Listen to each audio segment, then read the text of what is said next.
चीन ने अचानक से अपने रेगिस्तान में छोड़े 12 लाख खरगोश। दोस्तों, जब भी कुदरत से छेड़छाड़ करने की बात आती है तो चीन का नाम सबसे पहले लिया जाता है। फिर चाहे वो 100 करोड़ चिड़ियाओं को एक साथ मारकर इकोसिस्टम को तबाह करना हो या फिर इंडस्ट्रियलाइजेशन के चक्कर में पूरे के पूरे जंगल काट देना हो। लेकिन अब अचानक से रेगिस्तान में 12 लाख विदेशी खरगोश छोड़कर चीन ने जो दाव खेला है, या तो चीन को आबाद कर देगा या पूरी तरह से बर्बाद। मगर अचानक से 12 लाख खरगोश को रेगिस्तान में तड़प कर मरने के लिए छोड़ने के पीछे चीन का क्या सीक्रेट प्लान है, जानेंगे इस वीडियो में। लेकिन उससे पहले हमें इतिहास के सबसे बड़े खरगोश जनसंख्या विस्फोट के इस इंसिडेंट पर नजर डालनी जरूरी है, जिसने ऑस्ट्रेलिया को पूरी तरह से तबाह करके रख दिया था। ये बात है 1850 की। उस वक्त ऑस्ट्रेलिया में ज्यादा आबादी नहीं थी, इसलिए ब्रिटिशर्स ने ऑस्ट्रेलिया में आकर क्लोनाइजेशन करना शुरू किया।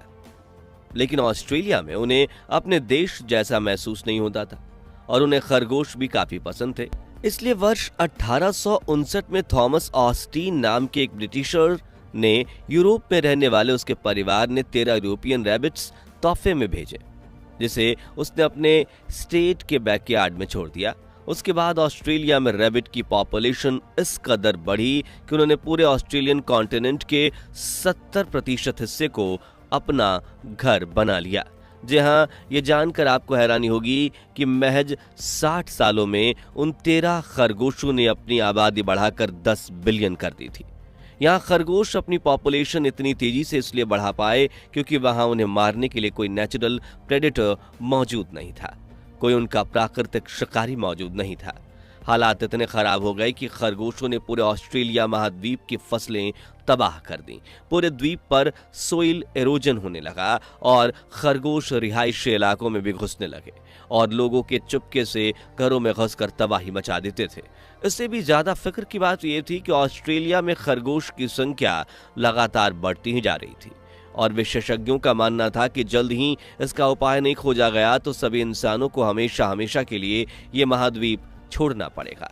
ऐसे में अगर हम इसे इतिहास का सबसे बड़ा मैमल पॉपुलेशन एक्सप्लोजन कहें तो गलत नहीं होगा।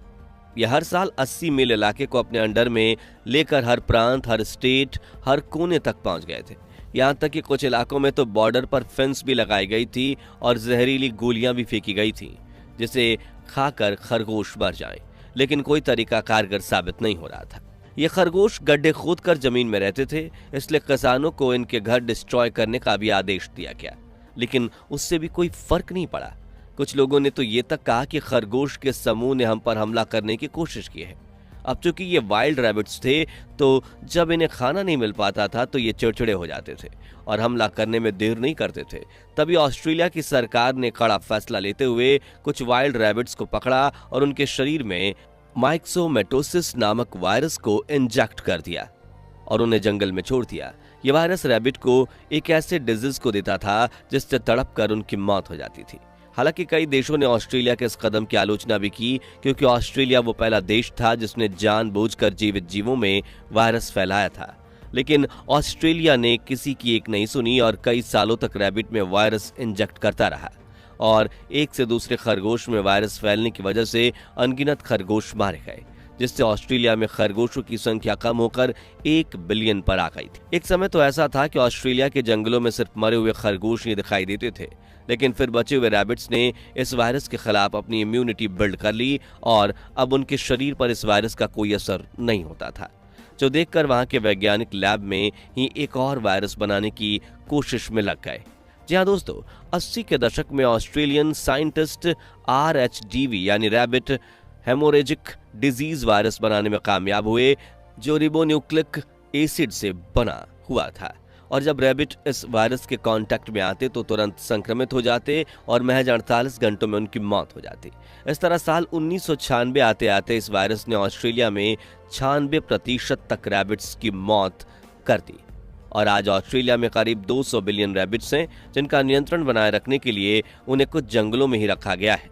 दोस्तों, ऑस्ट्रेलिया के इस द रैबिट प्रॉब्लम से दुनिया को एक सीख जरूर मिली कि जो जानवर जिस इलाके का है उसे वहीं रहने देना चाहिए, वरना दूसरे देश या महाद्वीप के डिफरेंट इकोसिस्टम में या तो उसकी मौत हो जाएगी या फिर वो अपनी संख्या इस कदर बढ़ा लेंगे कि उन्हें संभाल पाना नामुमकिन हो जाएगा। लेकिन ये सब जानने के बावजूद चीन ने एक ऐसा रिस्की कदम उठाया है जो या तो उसे आबाद करेगा या फिर बर्बाद। जी हाँ, हम बात कर रहे हैं रेगिस्तान में अचानक से 12 लाख खरगोश छोड़ने की चीन के बड़े दाव के बारे में। लेकिन चीन में हर साल दुनिया में किसी भी देश से ज्यादा यानी करीब 99 मिलियन खरगोश पैदा होते हैं, तो फिर उसने अपने जंगलों में 12 लाख विदेशी खरगोश क्यों छोड़े हैं? इसका कारण जानने के लिए हमें चीन के इतिहास को कुछ साल पीछे पलट कर देखना होगा। तो 1950 के दशक में चीन के तानाशाह माओ जेडोंग ने ग्रेट लीप फॉरवर्ड नाम से कैंपेन की शुरुआत की थी, जिसमें देश में एग्रीकल्चर और इंडस्ट्रियलाइजेशन को बढ़ावा देने के लिए 5 साल का प्लान बनाया गया था, जिसका एक हिस्सा था फॉर एविल्स कैंपेन। और इसकी टैगलाइन रखी गई थी, इंसान को कुदरत को मुट्ठी में करना होगा, जिसके तहत माओ जेडोंग का प्लान था कि वो सारी चीजों जो खेती को नुकसान पहुंचाती हैं उन्हें पूरी जड़ से खत्म कर दिया जाए। इसके लिए उन्होंने सबसे पहला काम किया, जो स्पैरो होती हैं, गौरैया, उन चिड़ियों को मारना शुरू कर दिया। चिड़िया जहां नजर आती थी खेत के पास, जो बर्तन बजाकर उन्हें लैंड नहीं होने दिया जाता, उतरने नहीं दिया जाता था, उनको गोली मारी जाती थी, उनका शिकार किया जा रहा था। और आपको ये जानकर हैरानी होगी कि सरकार उन चीनी लोगों को इंसेंटिव देती थी जो सबसे ज्यादा चिड़िया मारता था। अब ऐसा इसलिए क्योंकि चीन के तानाशाह का मानना था कि ये चिड़िया हमारी 1 से 2% फसल खा जाती है। लेकिन उसने इस बात पर ध्यान नहीं दिया कि चिड़िया फसल के साथ साथ कीड़े मकोड़े भी खाती है, वही कीड़े मकोड़े जो पूरे खेत को नष्ट करने की ताकत रखते हैं। यानी कि एक तरह से चिड़िया चीनी लोगों के खेत की रक्षा करती थी और यह कुदरत का इकोसिस्टम बना हुआ था। लेकिन देखते ही देखते चीन ने अपने यहाँ मौजूद हर चिड़िया को मार दिया, जिससे कीड़े मकोड़े और चूहों की संख्या बढ़ने लगी और इन तीनों जीवों ने मिलकर पूरे के पूरे खेत तबाह करने शुरू कर दिए।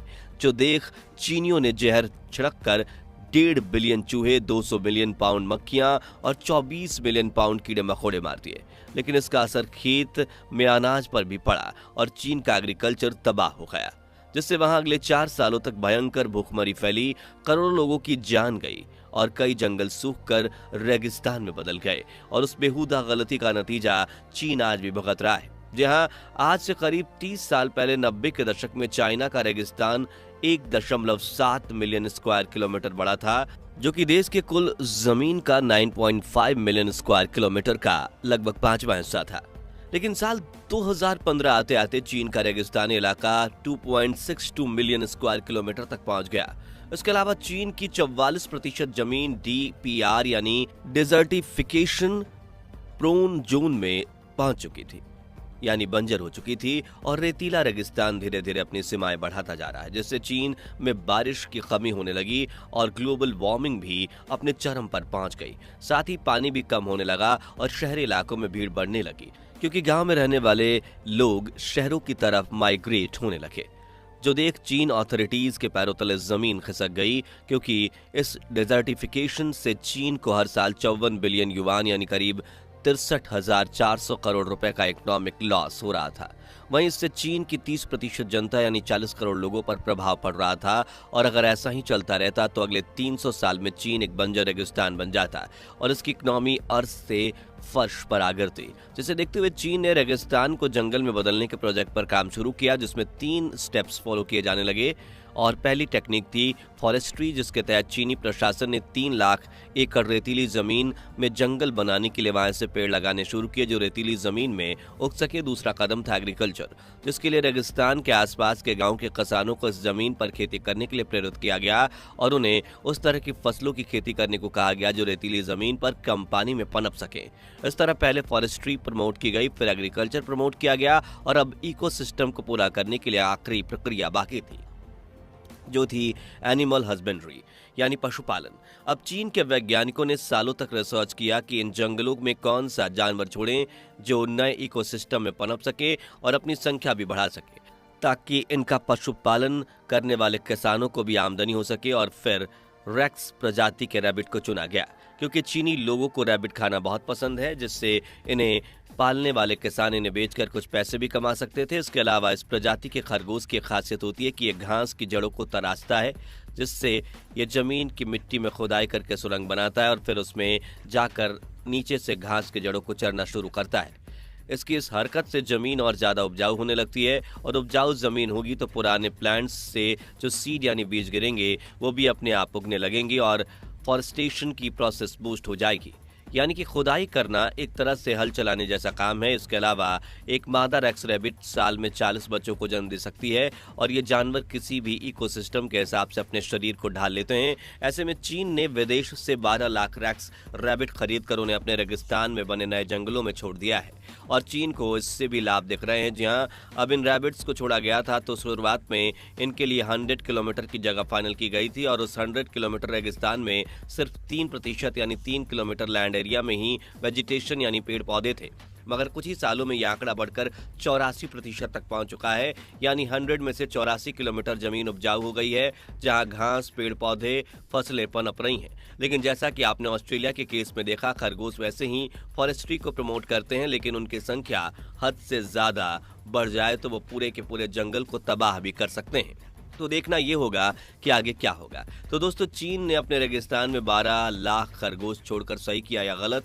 क्या भारत को भी चीन जैसा रिस्की प्लान बनाकर अपने थार रेगिस्तान को जंगल में बदलने की कोशिश करनी चाहिए या नहीं? इस बारे में अपनी राय जरूर बताइए। ये जानकारी पसंद आई हो तो वीडियो को लाइक और शेयर जरूर कीजिए, और ऐसे ही दिलचस्प वीडियोज के लिए इस चैनल को सब्सक्राइब करके पास वाली घंटी जरूर बजा दीजिए। धन्यवाद।